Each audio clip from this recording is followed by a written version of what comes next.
Hey, what's going on, guys? Thanks for checking out the Bone Jar this week. I have got a super special guest for you.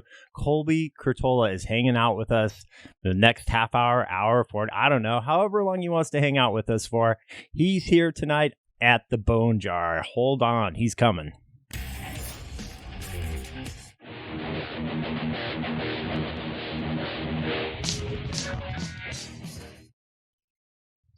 All right, here's the man, Colby Curtola. How you doing, bud? What's up, guys? I'm doing pretty good right now. Try to go flying today, but the little too foggy on the coast and a lot of dog walkers were at the spot I went, so didn't put any quads in the air. Well, you're coming off a big win this weekend. You were out at Santa Cruz this weekend, weren't you, flying out there? Yeah, out in Scotts Valley with Santa Cruz Multi GP. Really great chapter here in Northern California, and got my second win in a row with one last month and now this month. So a little collection of medals from those guys. Yeah, it's a nice setup they have out there. They know how to do it right at Santa Cruz for sure. This whole entire setup is amazing, right down to how they keep track of every single drone on the video system to make sure everybody's going through the gates, and I mean it's very accurate. It's top of the line. It's very cool. Yeah, I was pretty impressed. Din's kind of stepped up in a big way running the DVR system, and every time I show up, he's got some like new 3D printed box like holding some new contraption. So now they've got like a bunch of Furious True D goggle receivers that are in like a box, and they have antennas on those, and those feed into the DVR system that records the whole race. So it's like a full production, just for like 20 pilots. It's pretty cool. Yeah, I mean it's top of the line, no doubt about it. Let's see. I think I have a picture of you here. Oh, that's you winning the race. You standing there, and I think that's Josh hanging. Is that Josh? Did he take second over there? Yeah, that looks like him. Josh got second, man. There was a stacked field. Twidget was there, Meow, Leviathan, and JK. So I mean, we got a really, really solid group of pilots. That's why I think the skill level of our area is so high, is because we have just a lot of guys that are grinders. And well, it's interesting that you mention our area, because you're a big part of the reason why our area is so infiltrated with good pilots. I appreciate that. I started flying in 2015, but I started hosting races out on Treasure Island in like 2016, I want to say. Yeah, I remember the very first race I came to in 2016. I actually didn't come to a race, just a practice session. Very first pilot I ever saw who actually could fly the drone crazy through the course was you. I mean, super inspiring. I think Flying Bear was there, but I'll never forget you doing, you had these little gates set up all over the place before you even had the fence set up, to protect pilots. And you were flying this crazy power loop. You were doing like 20, 30 power loops in a row under this like tiny, tiny gate.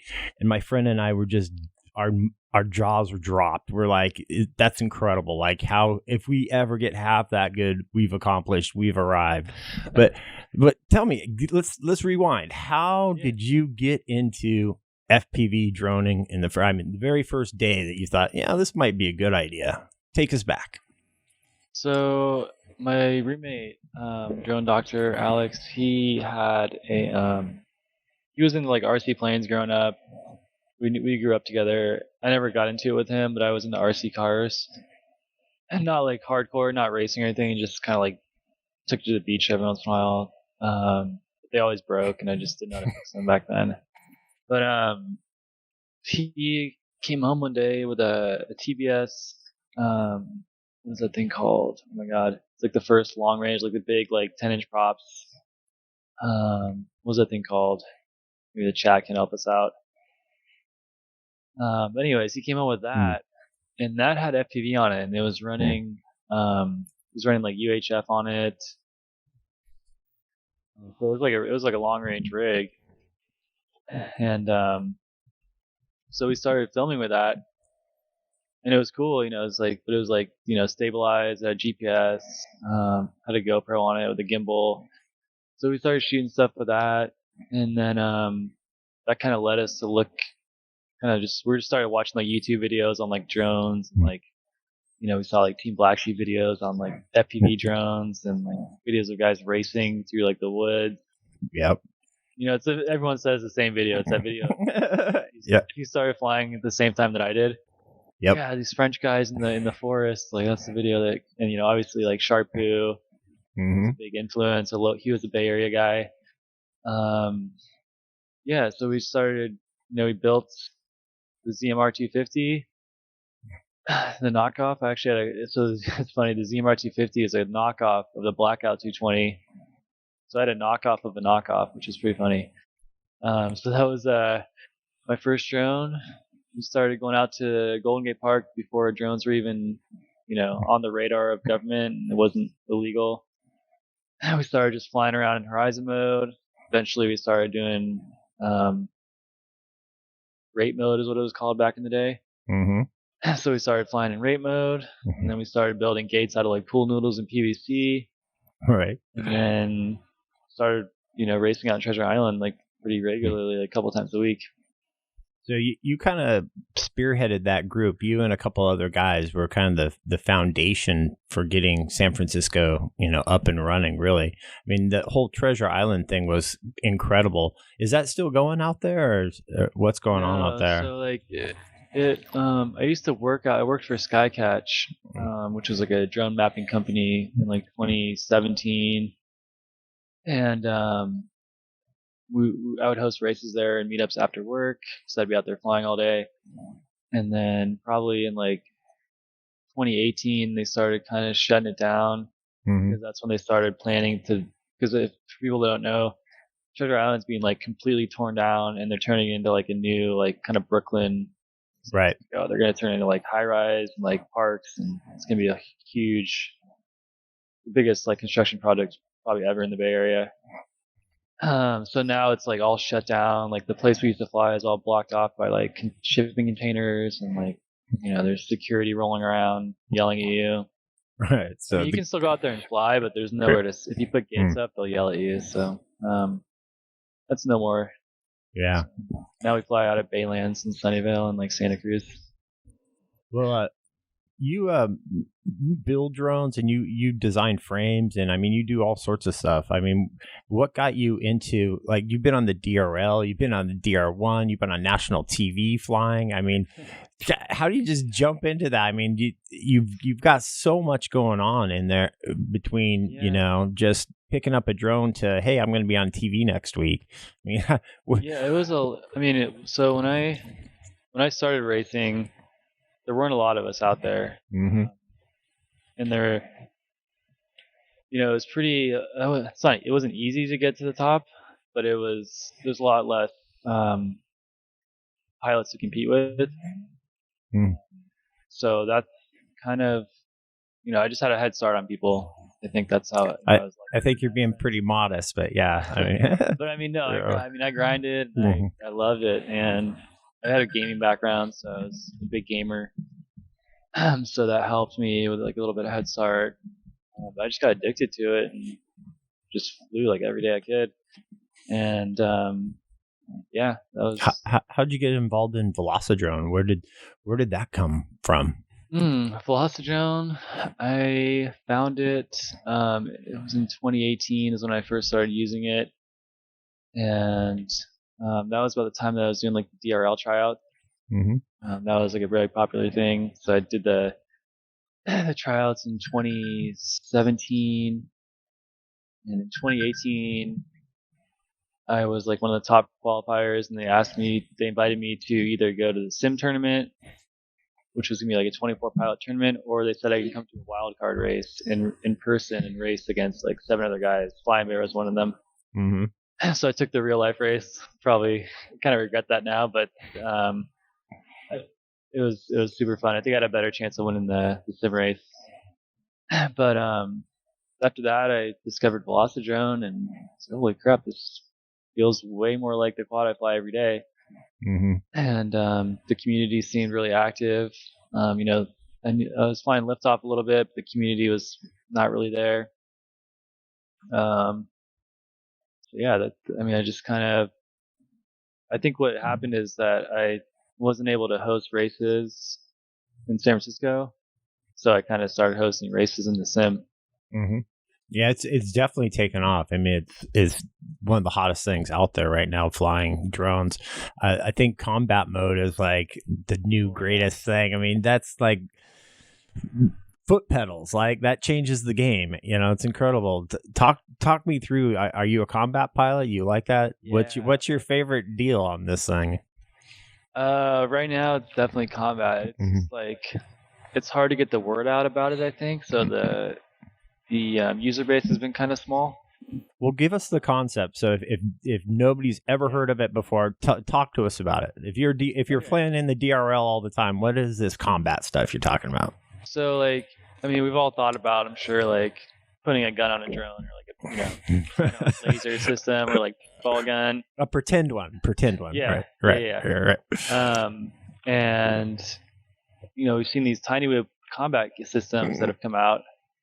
People are putting a laser tag on tiny whips. And so Ashley, the developer of Velocidrone, and his son Liam, who works on the sim with him, Ashley basically said to his son Liam, like, "This is your project. Make combat in Velocidrone."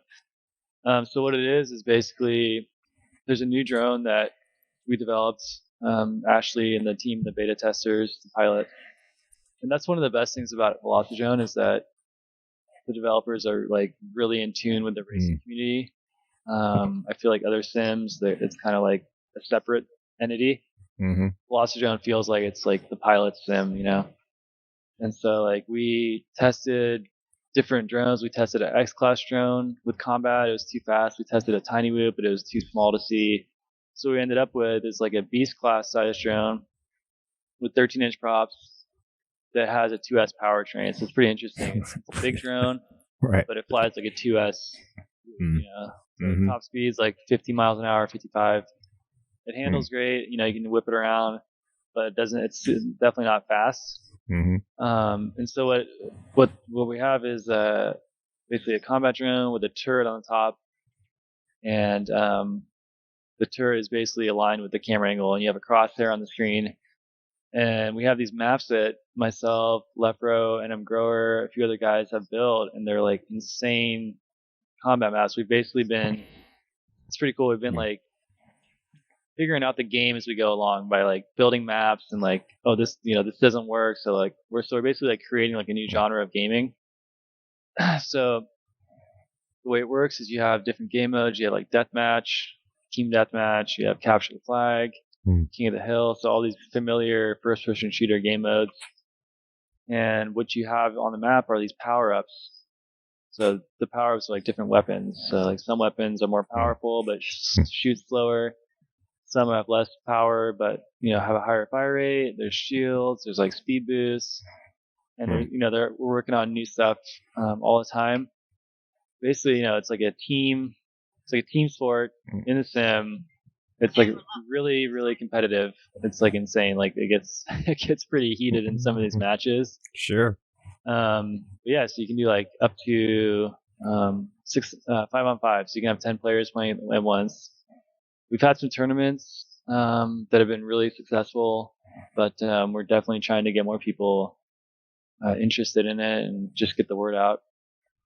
Yeah, I think that's the number one key to FPV in general is just getting the word out and getting, and I think that kind of transitions to my next question is, what do you think about, FPV? Is it growing? If you read half the Facebook posts, it's dying, there's always the debate on all that stupid stuff. What do you think the state of FPV is, with not even to get into the regulations that are currently out there, but what do you think is the state of it? I think like racing is pretty like steady. It's not growing, it's not shrinking.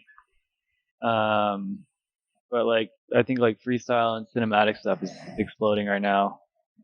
Being FPV drones being used in like Super Bowl commercials, car commercials, all kinds of stuff. You can. It's pretty cool to like turn on TV and see a commercial, and you can definitely spot when it's like an FPV drone taking the shot. And So yeah, like heavy, cine lifters are kind of popular now. A lot of like photographers and videographers are like getting into FPV drones to like add content to their like social media, and like a lot of content creators are learning to fly. So that's definitely getting the word out there. Where do you fit into that? Do you prefer freestyle over, you know, racing, or what do you like it love to do? all.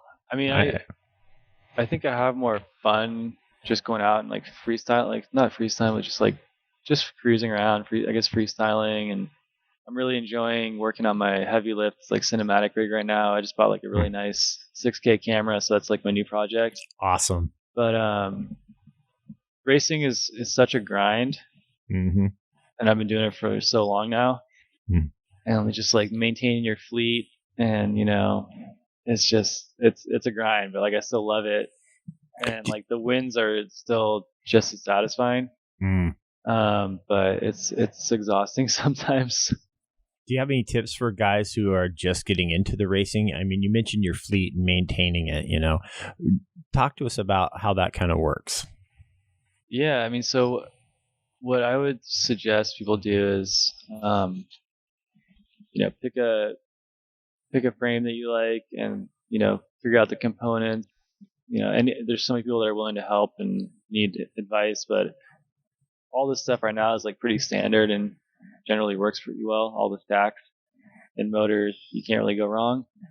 What I would do is, build like 3 drones, all the same, all identical, same parts, so that you know how to fix them all the same way. If you crash one and break an arm, you can use that one for spare parts until you get that one back up in the air. Like if you're at a race, which I do all the time, I'm like, Right. I'll come out with like 2 drones that are just like completely disassembled. And one working drone. Yeah, one working drone. I came with 3, left with 1. Yeah, Yeah. that was me on Sunday. But yeah, just Mhm. try to have like matching gear. Yeah. And That's a go big, cheap big on your hint. first drone, just to learn. But once you kind of have the hang of it, I would not go super cheap, because you just don't want to use cheap components, because they're going to fail. Would you say, when you're racing, obviously VTX is important because you don't want to bleed on other people. Right. Are motors the most important thing? I mean, what do you think is, if you're going to spend the money on it, what are you spending the most? You're going to invest in? Yeah, probably ESC. ESCs, really? Yeah. 6S. Yeah, if you 6S, you want to get solid ESC that can take it. Mm-hmm. What amp are you running right now? Just have a 45 amp. Mm-hmm. Yeah, but I mean, if you're just getting into it, you're definitely not going to be pushing 45 amps. Right. We don't even do that, so like, you just want to have that extra cushion and performance. Motors, you can find motors now for like $10, like Emax Ecos, they're fine. And like cameras are pretty like standardized now. You can get Caddx has some cheap cameras, Fox Zero, that's what I use. They're, in my opinion, the best. They're a little more expensive than the Caddx, Mm-hmm. but it's really important to see what you're flying through. Definitely. That's like what you're relying on. So you want the best camera you can afford, the best VTX out there, which aren't expensive. TBS Unify Nano is like $30.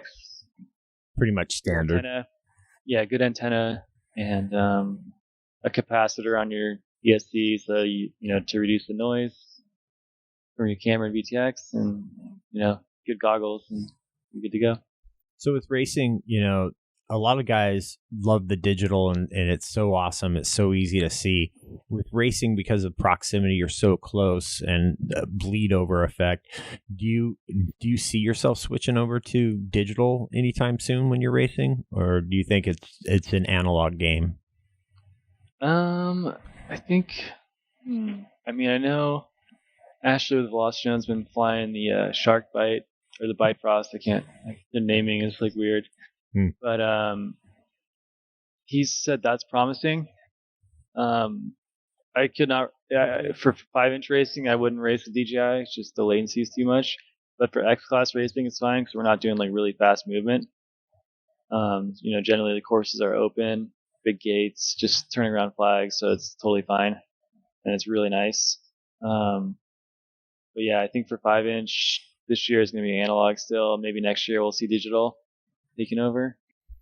Have you obviously you played in the DJI stuff? Do you have any of the digital equipment yet? Are you playing with it yet, or are you just? Yeah, I have. So I have the DJI V1 goggles, and I have 3 rigs that have digital, my X Class, my new filming rig, and like a freestyle rig. Yeah. So you've experienced the joy of digital. It's really good. Yeah, it's crazy. It's hard to go back. Like I can't fly an analog freestyle rig anymore. It just doesn't cut it. Right. Yeah. I hear you on that. So do you design frames at all?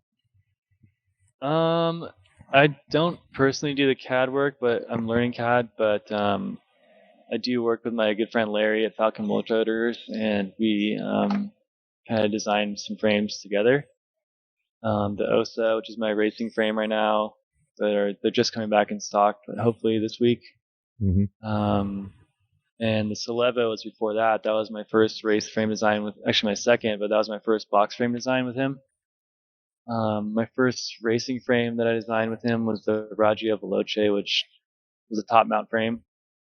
And then we built the Velocity, which is a bottom mount hybrid, stretch hybrid. So the rear arms were longer than the front, which is kind of a trend in like early 2019. And then I moved to the box frame because it flew more like the Sim, so a little more stability. And now I'm on like a super light box frame. So you prefer top mount batteries? Bottom mount right now. Bottom mount? Yeah. And just how come? It saves your batteries. You don't explode batteries on gates. Really? Yeah. I mean, you gotta imagine smack flying top mount. The batteries the first thing that's gonna hit everything. Gotcha. And I was just killing batteries. Gotcha. So Celevo's a top mount. It flies really good. Mm-hmm. There's nothing wrong with flying top mount or bottom mount, just preference. And saving your battery. That's a great tip right there. I love that. Where does your passion come from for FPV? I mean, you've been in racing forever, and like you said, it's a little bit of a grind. You know, you gotta. Where do you get that energy to get up and go, man? I'm gonna make FPV to the next level. I think it's just the community that it provides. It like helped me out a lot through tough times, and like I think it's just like I meet a lot of people all the time. They're like, you know, FPV like changed my life and helped me out, and you know I was kind of in a bad spot, and I learned about drones in the community and made a lot of friends, and learned a new hobby and like how to build drones, electronics, and it's just like takes over people's lives in a good way. So that is so cool. Yeah, that is really really cool. Is your dog around? He's right. He's on the couch. Yeah, he's chilling. Right on. Your dog is legendary. We were talking about that earlier. What's your dog's name? Barnum. Yeah, I can grab him. That's so awesome. People love to see the dog. Hey, bud. Give me a boy. Oh, he's like a stone. Yeah, he's chilling. Love it, dude. Yeah, that dog has seen everywhere. I was just gonna say he has seen some FPV in his time. Yeah. Tracks. He's been around. That's for sure. Where do you see yourself in 5 years? What's on your trajectory? I mean, do you think that far out? Are you planning that far out? Hello, puppy. Not really. I'm more planning for like this year. I'm just trying to grow my kind of more professional filming side of things. But it's definitely a tough market to break into. Yeah. Are you trying to do commercial work, film work, Hollywood stuff?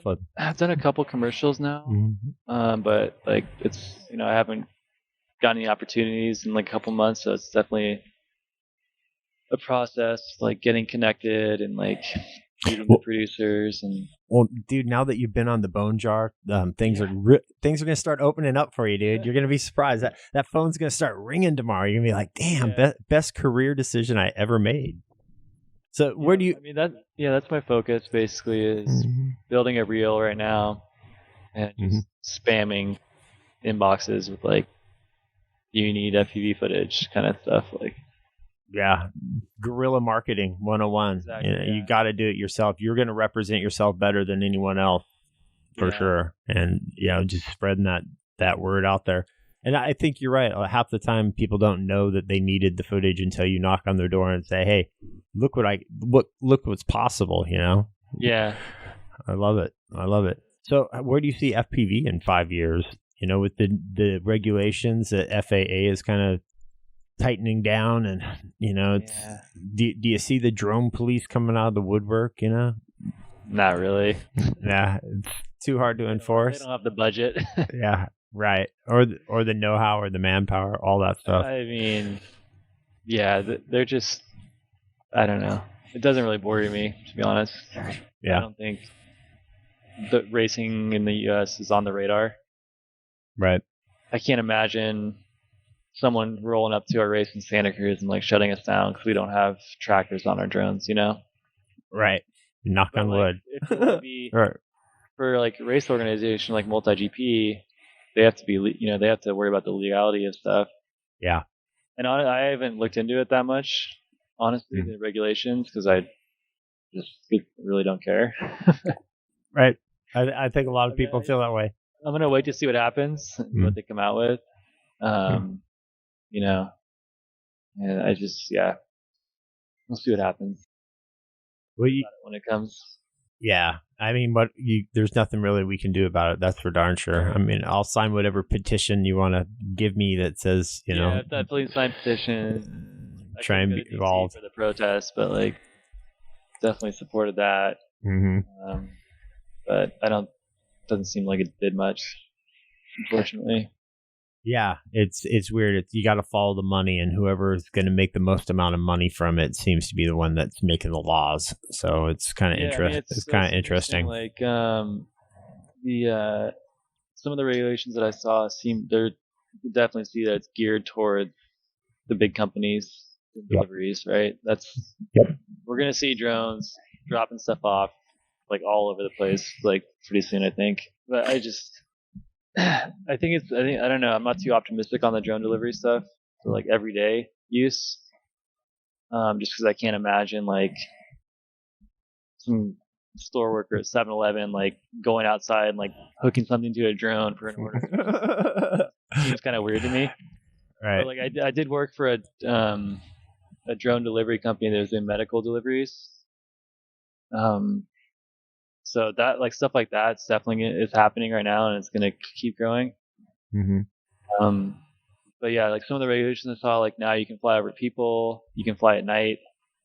Right. So that's all like geared towards delivery stuff, obviously. Right. Where the money is. Exactly. Always follow that money. You do a lot of track design, and you have kind of a knack for it. People love flying your tracks. What track design tips would you give someone who is just like looking at the editor going, I'll put a gate there and a gate there. I mean, yeah. Help that guy staring at the blank screen. So give us some of your wisdom. I have a video on my YouTube channel, actually. It's like a master class. It's like an hour long. Basics on how to use the track editor. So I definitely recommend watching that. It's all like the hotkeys and just how to get a basic track down. But really what you need to do is once you've flown a bunch of different tracks, you kind of get an idea of what you like, and then you kind of develop your own style. And then when you make your track, just like, just try to find a flow with it and make sure it's not all like left-hand turns. Try to make sure you got like some back and forth and, some technical sections broken up by some easy sections. So you have room to kind of breathe and like gather yourself before hitting the next obstacle is what I like to do, at least. Yeah, that's a nice way to kind of describe how you're going through it. And you mentioned that word that you hear all the time. How's the flow of the track? Yeah. But talk a little bit about flow. Why is that so important? I mean, it's just, I don't know how to describe it. It's like, it's a feeling. It's just like a satisfying flight path that's like not too hard, but it's challenging enough to where it's like rewarding when you hit the obstacles. I guess is what I would say. It almost feels kind of knacky, like you get the knack for it, and it's got that groove to it almost. Yeah, it's almost like you're locked into like a bobsled track or something kind of thing. So when you're flying, when you're at full speed, your brain, I mean, when I have such a hard time flying and racing because number one, it's hard to memorize the dang track, right? And then after that, it's like I want to think, okay, one gate ahead, and where am I going? And you don't have time to think. I mean, it's just bam, bam, bam, bam, bam. How do you get your mind to that level where you're not thinking, I got to turn left up here, or got to watch that drop gate. Here it comes. I mean, you don't think about the drop gate. You just go through the drop gate. Well, drop gate you think about, but like, it's like it's just hours and hours of flying. That's all it is. It just comes down to stick time, is what we call it. And so with that, when you go out to the racetrack, you know how to do every single element that they're going to throw at you because you've done it 1,000 times in the sim or in real life.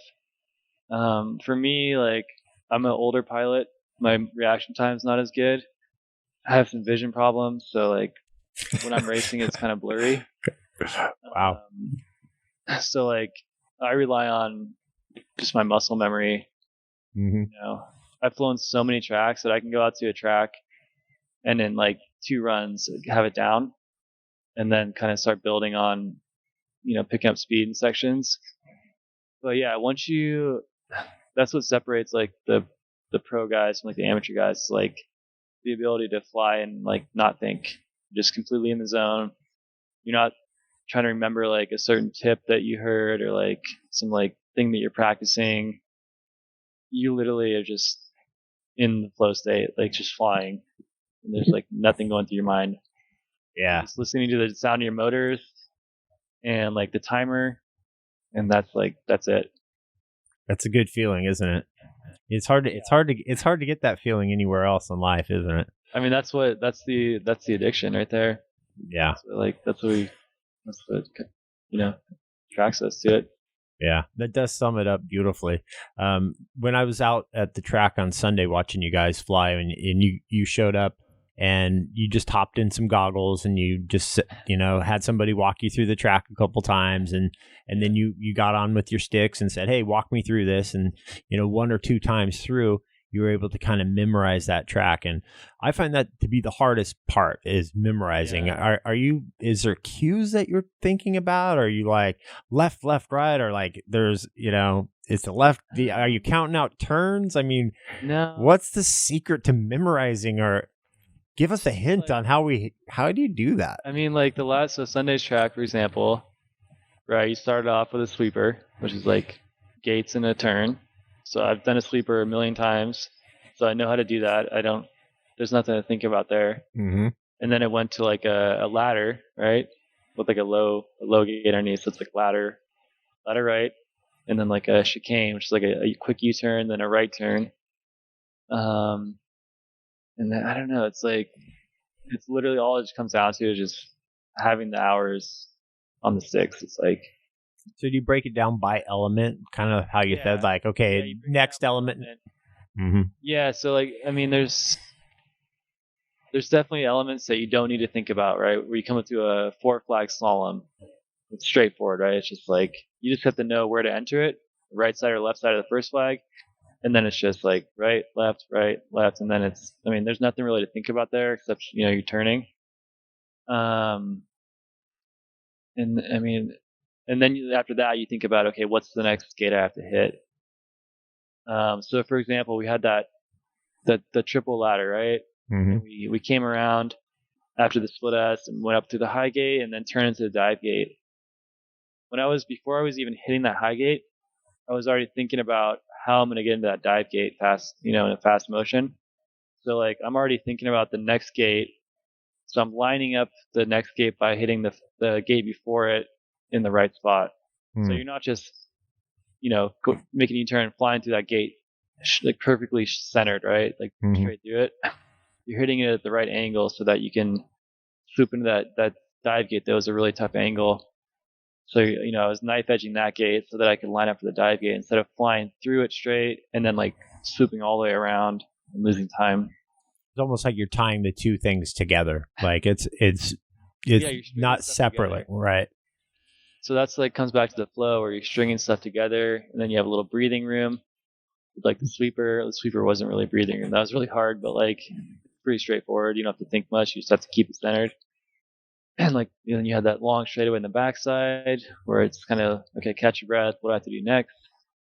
Okay, I'm hitting the slalom. Yeah, and then what I have to do next? Okay, we got split S. So you are thinking about the elements for sure, and you're also thinking about what's coming up next. So you're setting yourself up for success in that next element. And then is that by the time you're done, you guys race 30, 40 races or, times before you do your finals there. Does it get to autopilot by the main heats? I mean, where you're not thinking about that anymore and you're just racing at that point? Or is it still every time really? You're still kind of aware? You're still processing the track as it comes at you. Unless you're like on the sim, you can get to that state where you're just an autopilot by unlimited times. But like on Sunday, I only had like 3 packs, and then I went to the B main. So I was still kind of like really thinking about lining up stuff. Wow. Yeah. I guess that again, kind of what separates an amateur from a pro is when you can just come to a race and learn the track there and fly it well enough to win, So that's kind of cool. Frustrating to see for other guys. Yeah, like learning, but everybody loves you, man. That's like, it's like, dude, that's for some people it's frustrating, but for like the people that are going to be good at the sport, that's motivation. Huge. They can be like, look, that guy, he spends hours in the sim every week, and he's been flying for so long that he can just show up and do that. Like, that's what I want to get to. So it's like, you can look at it as like in a negative or positive. And like, that's why Z-Stone's progressing so fast is because he likes the abuse. He'll come to a race and he'll race the fast guys and he'll go home after losing and he'll spend even more time on the sim. So I was just so happy that he got second. Yeah. Sunday. That guy deserves it. He's like, I don't feel like I earned it because the other guys crashed out. I'm like, dude, that is 99% of drone racing is not crashing out. Not crashing is literally all you have to do. Right. Once you you got to fly at some pace, right? When you get to like the big events. But like not crashing is like the most important thing you have to focus on. Like they didn't perform, you did. Yeah. It's a victory. Like there's nothing to be ashamed about.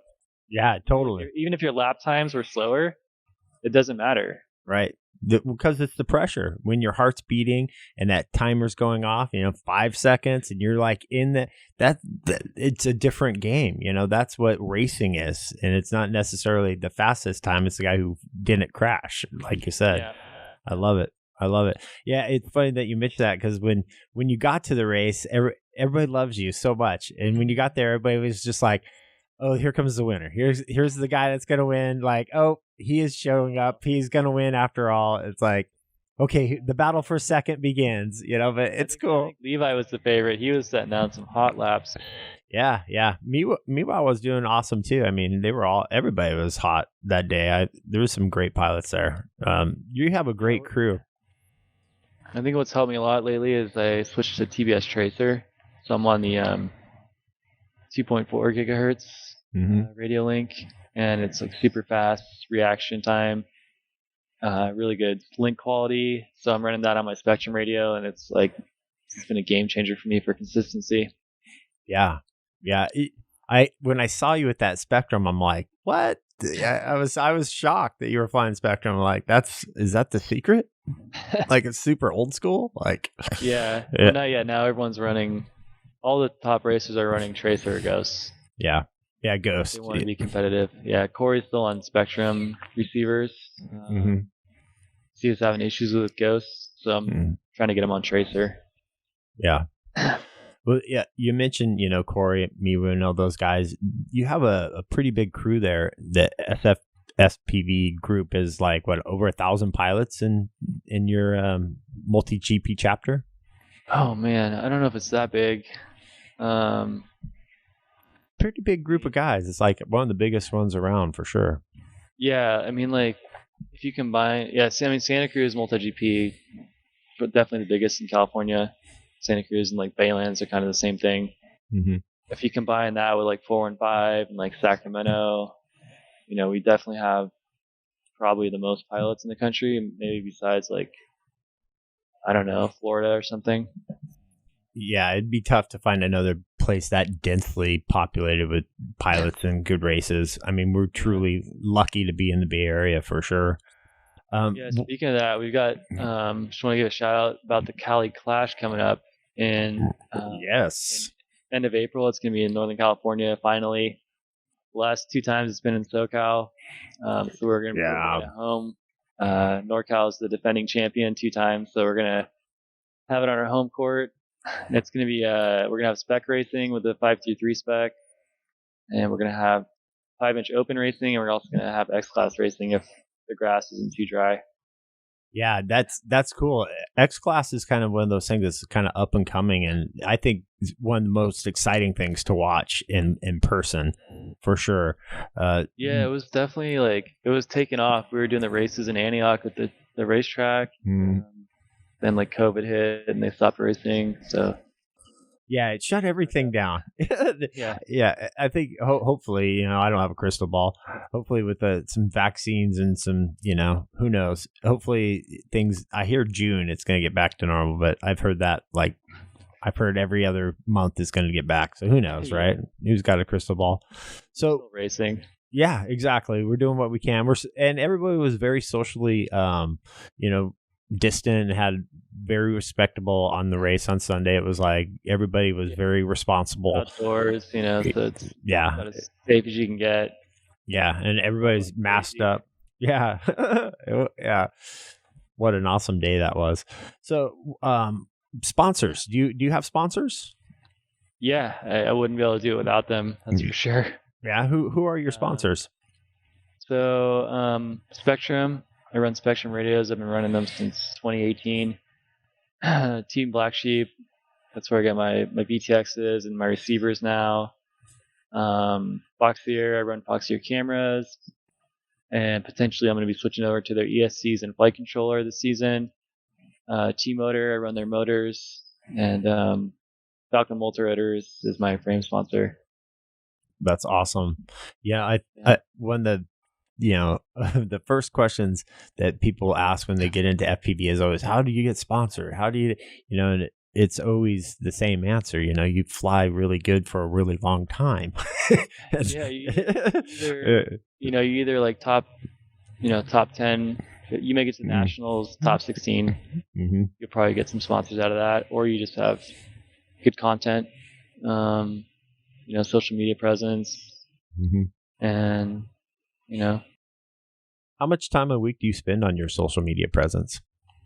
Oh man, my Instagram is like pretty weak. I don't really spend a lot of time on it as much as I should, but I'm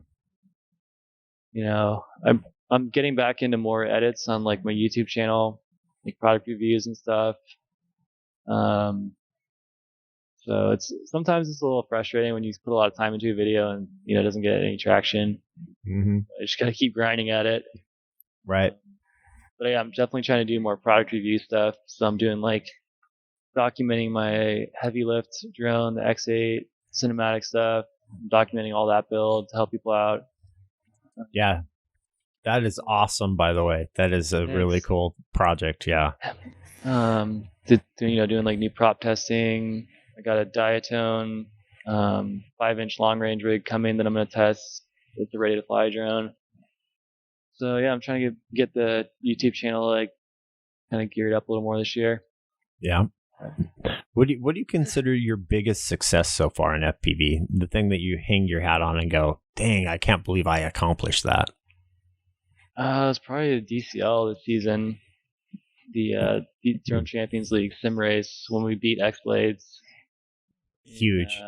Yeah, that was a week. I don't even know what week. I think it was week 3. It was the first time that Quad Force One had ever beaten X Blades. We were in the finals together. Came down to the final heat. It was me and Pavel versus Drobot and I think Dark X. Just insane. And Pavel was on fire. We were pretty confident he could win the heat, and it was up to me to get second, give us enough points to beat X Blades. And I wasn't winning any races. I was getting like third every heat.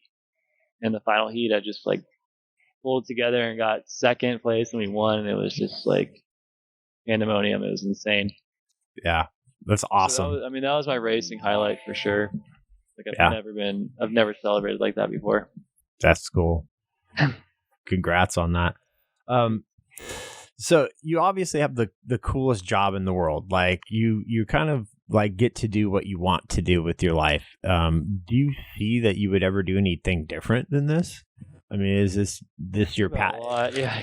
Is this your path? Really broke. Well, you're doing it for love, not money. Yeah. Right. There's no money in this. Yeah, it's definitely a struggle trying to make a living doing this. Obviously, like race winnings aren't really a thing right now. Well, you got a cool medal. Yeah. So that's why I'm getting more into like the filming gigs, so that does pay well. Mm-hmm. It's just hard to get into that industry. But I really enjoy doing the drone delivery stuff where I was out in the field testing, these like, $50,000, $100,000 drones that were carrying like blood samples and stuff. So that was pretty exciting. Wow. But the commute was just insane. It was like 3-4 hours a day. Yeah. So, yeah, I could get back into something like that, like quality assurance testing on like drone stuff for like delivery companies, that kind of thing. You think you'll always have FPV or drone in your career path or part of what you do with pretty much the rest of your life? I mean, is that pretty much what you want to be part of? Eventually something else is going to come along and FPV will be like obsolete. What? I'm sure eventually AI will be like, oh no, we don't need right. We have an AI right.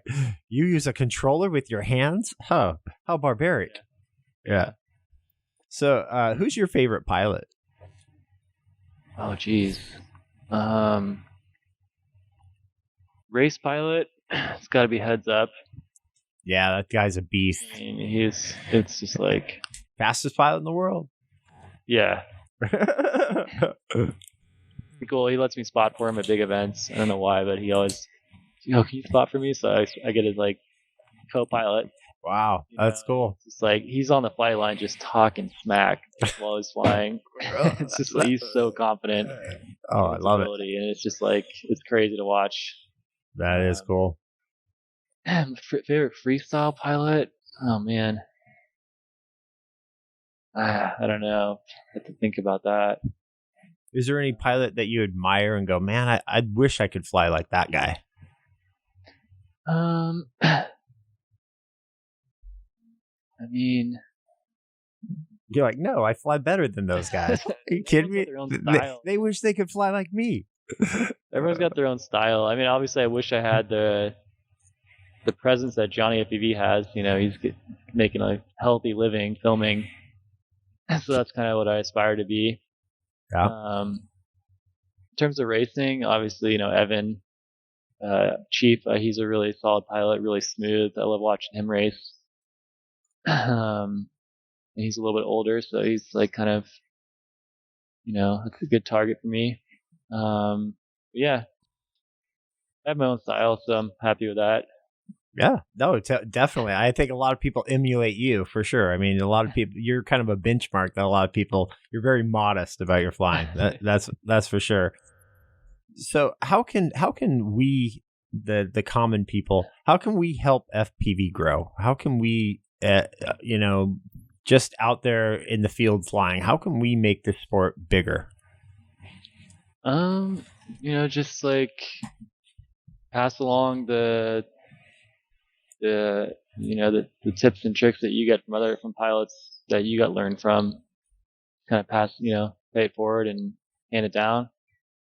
And, if I can get like 5 people hooked on it and they can get 5 people hooked on it, it just kind of, a tree just grows. So just, when you're out flying in the field and someone's walking by and they have that curious look on their face, take 5 minutes to talk to them about it. Yeah. Show them that drones aren't these like spy tools that like some idiots flying in his backyard over their neighbor's house. It's like, no, that's like a small fraction of it. We have like all walks of life that are into racing, and kids, old people. There's a guy I just met who's a quadriplegic military veteran who races with the palm of his hands, and he's like really good on the sim. So it's just, there's no barrier to entry for this, really. Mm-hmm. So that's what's really cool about it. Yeah, I when I first got into FPV 3 or 4 years ago, I thought, oh my God, everybody will be flying drones tomorrow. You're like, next week, as soon as everybody finds out about this, invest in this heavily because this will be the next biggest thing. And I think it's hard. It's the learning curve on it. Some people compare it to like playing guitar or learning an instrument, or, it's not as easy as just picking up a video game and playing it 2 or 3 times and oh, I'm awesome at this. If you're the first time you've ever picked up a controller and you're just, this is just so hard for me. What do you tell that first pilot that very first day on what do you need to remember or concentrate on? I mean, the sim is just like the most valuable tool that you can possibly invest in. Yeah. Really it's just like grind out the sim, get confident on there, and then go out in real life and break stuff there. I mean, there's just some people out there who just don't have it in them to the hand-eye coordination to do it. I think it has that stick to it ability. People who can stick with it on things. You gotta there's definitely some barriers that you gotta break through. So it can be very frustrating. You go out with a new drone and you break it. I know a lot of people that put their gear up online for sale, like, after like a month of trying it. Right. So you gotta definitely have like a competitive spirit. If you want to get good at racing, you gotta really kind of have that sports background or some kind of competitive background. Definitely. If you don't, if you want to just do it for fun, that's totally fine too. As long as you enjoy it and you don't care about winning, there's nothing wrong with that, and that's totally cool too. I think it fulfills that inner dream as a kid to go fly. I want to fly like Superman, and I think it fulfills that I know it does for me. I think a lot of people get into it for that freedom of, what, I just want to go, I want to go over there. So I'll just fly right over there type of a thing. And the freedom it gives you is pretty incredible. That's for darn sure. Well, dude, I am super stoked. I've asked you every question I could think of to ask you, and I'm super glad that you've been hanging out with me for so darn long. Is there anything that advice that you would pass on to anyone before I let you go here and end up the show? But is there anything that you wanted to say to anyone or pass on and as advice to new guys getting into it, or to maybe even people who are thinking about getting out of it, or anything that you want to say to the FPV community? Just be responsible, be safe when you go out flying. There you go. You represent us all. Right? Yeah. Yeah, we're on thin ice right now. So like every time you go out and fly, you have the opportunity to either like make someone hate drones or like be excited about them. And like the more people we can get excited about drones, the easier it's going to be to like, work on the regulations and just grow the sport. Awesome. Yeah, be safe. Be safe. Be smart, because you're right. You're representing every single person that flies a drone every time you pick up a drone up there. So you represent everybody. Sometimes I do stuff that's questionable, but in my mind, if I'm safe, there's no one that's in danger. I'm not flying over people. I'm not flying near like an airport. Just like general stuff. That's the most important thing. Definitely. Sometimes we drive over the speed limit a little bit. Sometimes, you know, No, seatbelt on, going down to the corner store. It's like no, FPV pilots never. They follow every rule and regulation. just be as safe as you can and be careful. You demand, dude. Well, dude, Colby Curtola, guys, hanging out on the Bone Jar. I'm so glad you got to spend about almost an hour with us, man. You are the man. I super appreciate it. Guys, check out Colby on YouTube. His YouTube channel is growing. You can just type in Colby Curtola on YouTube, or you'll find his stuff. Google him. SFPV. Super easy. Yep. SFPV. Also, if you guys want to, we'll get the link for the Discord channel for the simulators. That's where you guys new pilots can come and hang out and ask questions and start joining the races with us online. And that, by the way, is an awesome resource if you need to figure out, why is my VTX not coming on, or my remote control does not come up in Betaflight. What the hell, Yeah, that's a great place. Totally. And there'll be someone in there that'll be, oh yeah. Yeah. Which, God, can you imagine if we had that 4 or 5 years ago and we just started getting into it? Like, what they're doing. So yeah, you just plug it in, just solder it. You'll be fine. It's all good. All right, guys. Well, that's thank you, Colby, so much for being on the show. I super appreciate it, guys. I'm gonna hop out of here and take care. All right. Yeah. You guys. Out of the way, pick